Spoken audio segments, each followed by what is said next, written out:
Good, 3-2. Good, so a few things. When I am speeding up, I want to almost have an intimidation factor at the kitchen line. I want the player in front to be a little bit afraid of me attacking them. So the way we do that is I attack early and often.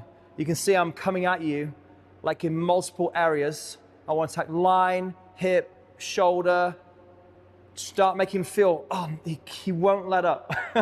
Like he's gonna keep coming at me. And part of it is sending a message, I'm not afraid of you, Mike. You're bigger, you may look stronger. But you want to send a message that I'm not afraid of the player in front. So if I play defensive, if I just dink and I just keep resetting, I'm not a threat. As soon as I start to go at you, then firstly, it shows I'm not afraid, and also I gain information about you. So if I only play defensive, then I don't learn about my opponent's hands. If I speed up at you, and even if you beat me, I'm learning about how good his hands are, and are the locations that I can go at that he's uncomfortable with. So right then I'm trying to mix up my locations, speed up early, often, and in different locations to see how you cope.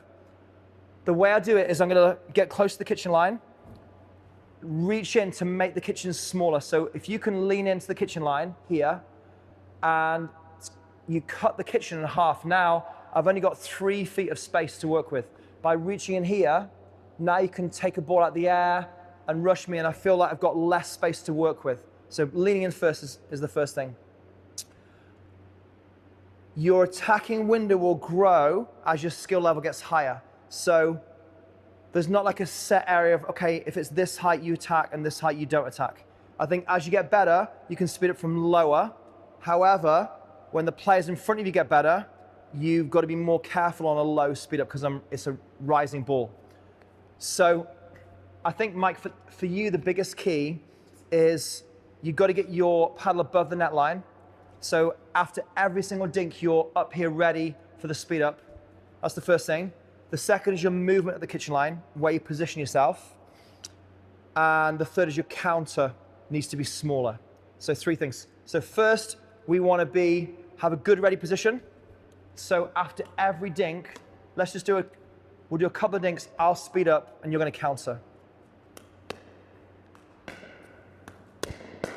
Good. Keep that paddle high. Keep that paddle high. That's it. So you want it where you're not allowing your paddle to drop throughout the rally. It can happen where you're dinking and you start to lower your paddle height, and then you're raising it at the last minute. So the second area is our movement at the kitchen line. So if I'll break this court into 3 zones. So this is zone 1, the middle is zone 2, and this sideline is zone 3. So I've got 3, we're breaking into thirds. So if you place the ball into zone 3 here, then you have to shift to zone 3 there. That's it. That's what you're not doing now. So often you're late because you've put it in zone 3. I speed up down zone 3, and then you're last minute going, and trying to lunge and block. If you dink the ball to zone 1 here, yes, you shift. I'd come 1 more step, so you can reach zone 1. That's it. And if you put the ball into zone 2, you stay in zone 2. So some of the problems were coming where you're dinking in zone 3, but staying in zone 2, and then I flick it down the line, and you're late because you're trying to lunge or move and block. So we've got to have our paddle positioned and our feet positioned.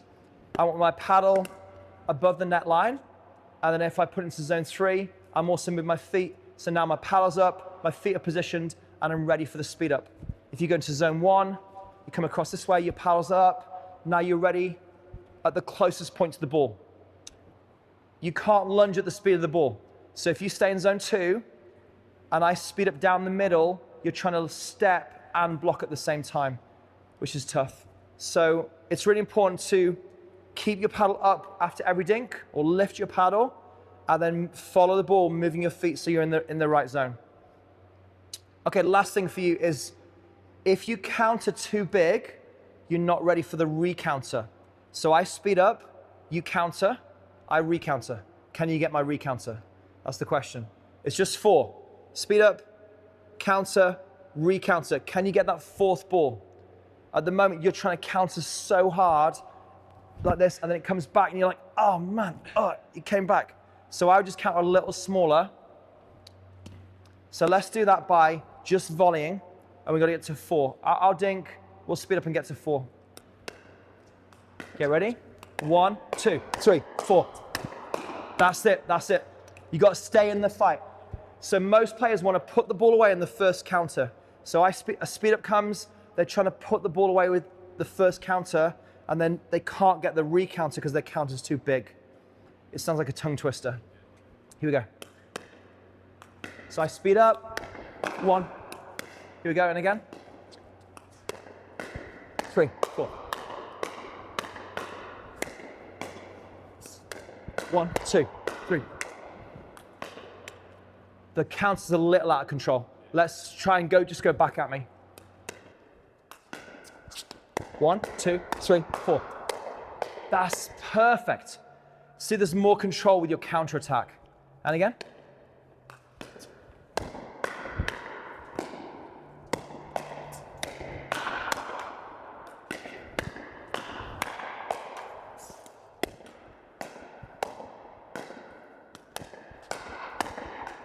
It's looking really good, mate, really good. We're getting past 4 every time now.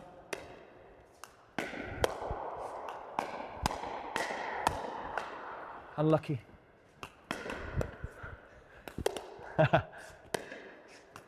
Get ready.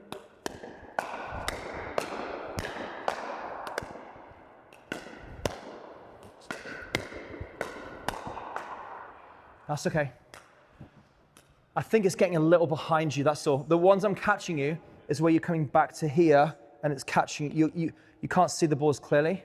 So if you can keep it out in front and connect here, you've got a better version of the paddle. When you try and come back, now you're losing the ball here. So just try and keep that paddle in front of you.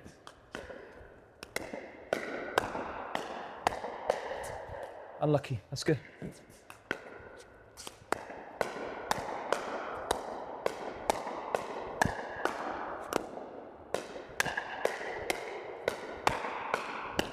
Beautiful. This is it. Really good. So I think it's recognizing that if I try and put the ball away too aggressively on the first ball, I'm not ready for the next ball. It's staying in the fight, like jabbing and boxing. So stay small, stay compact, and then you're waiting for that ball to a little high or an error before you go for the kill. Very good, mate. Really good.